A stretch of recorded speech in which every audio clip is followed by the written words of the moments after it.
And this is the salinity gauge. This spaceship is actually fake. You can tell because the sliders don't work. But it kind of reminds you of the fake gear on the mechanical age, huh? And yeah, I just got hit in the mouth by a piano. Yeah, everything is dead in here. This is actually kind of creepy. So, let's just get out of here. And I don't think I can go back in even if I wanted to. Nope. Alright. Well, forget about that then. And the salinity gauge appears through the mists of the salinity gauge. Over here we have a facade with a door on it. Oh no, another panel of 5 sliders. Playing sounds nonetheless. But at least they're normal sounds, not like musical pitches, so I guess it evens the playing field a little bit. I don't know what that sound is, but I like it.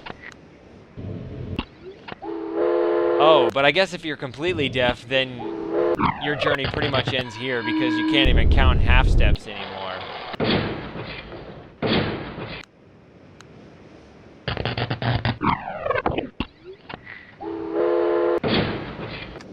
Wow, first try! Wait, nothing happened.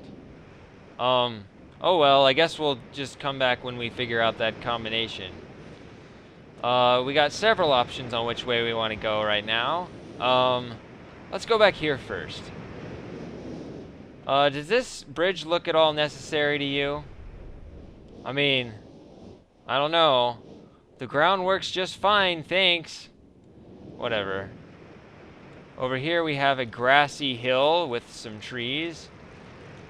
And a water fountain, yes. I'm not really sure where the water's coming from, but it's pouring into the sea over there. And it's got this ornament hanging above it, which is attached to this arm, which is attached to this satellite dish. I don't know what all this does yet, but I'm sure we'll figure it out. Ooh, there's the blue page. I'm not going to pick it up yet because in accordance with our tradition, I'll bring the red page back first. But it is interesting to note that the salinity gauge is unique in that it is the only age to not have distinct rooms for Cirrus and Achenar. You know, playing their respective theme music and holding the red and blue pages.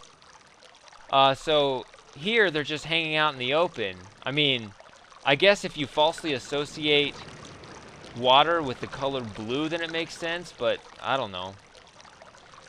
And over here we got some kind of console with a singular button, which turns on this picture of water falling into water. Okay, I guess it represents the fountain somehow, but other than that, I have no clue, really.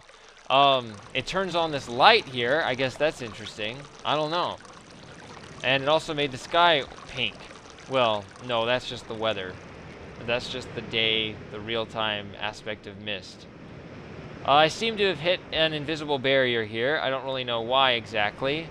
I guess that looks a little suspicious, but... And it might even explain why we have a bridge here. I don't know. But yeah, this orange sky, videos don't like the color red, so I apologize if there's a lot of color bleeding in the video. I can't really fix it if that's the case.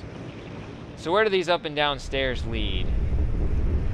To a rumbling noise. Okay, here's another one of those satellite things, and another button. This one looks like lightning with steam coming out of it, I guess. And it turned on this thing. What's over the edge here?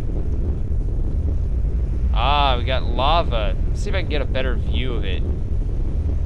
Here we go. Well, it's not too bad. Yeah, that lava effect is actually pretty good. Especially if you play the original where they just had some QuickTime movie playing there. So, you know, again, it's much improved, just like pretty much everything in the game. And I guess that picture is actually a chasm with smoke. But we've made our mark, so I guess we're done there. This is the central island. We have no idea how to get to it yet, but you can faintly make it out from this vantage point. You can see that over here we have a tower full of satellite dishes, so I guess it's centrally important somehow. And if you had read the journal in the library, then you would know the significance of both this place and the fountain we just visited. So why didn't you read the journal? I flipped through the pages for you. And it's suddenly getting really dark here. I apologize for that if you can't see, but it isn't really my fault. It's not the video, it's the game. The game really is this dark. So I'd like to show you this clock here and, you know, this something back here, this location over here, if you can even see it. But I think I'll just hold off on that till later, till it gets light again. I guess we'll have to exchange campfire stories in the meantime or something.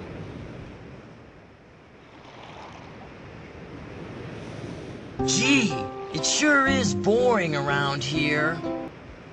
I wonder what's for dinner. And we've reached the end of the island. There's some kind of pot here if you can make it out. And down the steps we have a hole in the ground, or in the water, I guess, and some stairs leading to an abandoned pier project. You couldn't really get a good view of this in the original. It kind of frustrated me because, you know, the still shots would not point in this direction. But now you just can't see it because the video is really dark. So what's here? We have this hole in the ground here, and we have this another button over here with another picture, this time obviously referring to this wind tunnel spewing wind out of the ground. Yeah, there's the dangling whatever. Well, that didn't sound right. You can actually see it pretty good with the clouds there. And actually, if you notice, it's hanging right over the wind tunnel, just like the others were hanging right over the lava and the fountain. So in case you haven't noticed the pattern yet, those things are always hanging near the main source of the local sound. So we'll keep that in mind. Can't see down here either. It's even darker. What does the switch do? Ah, light! Whoa, bats! Let's run! Let's just go back and forth, kind of like the bats. I'm holding the shift key to run. Let's see if I can get a good view of some of these bats. Yeah, there we go. They had them in the original too, but it was all part of a QuickTime movie, so there wasn't as much detail to see. I don't think there's really anything else of interest down here, though. I guess I'll leave them in peace.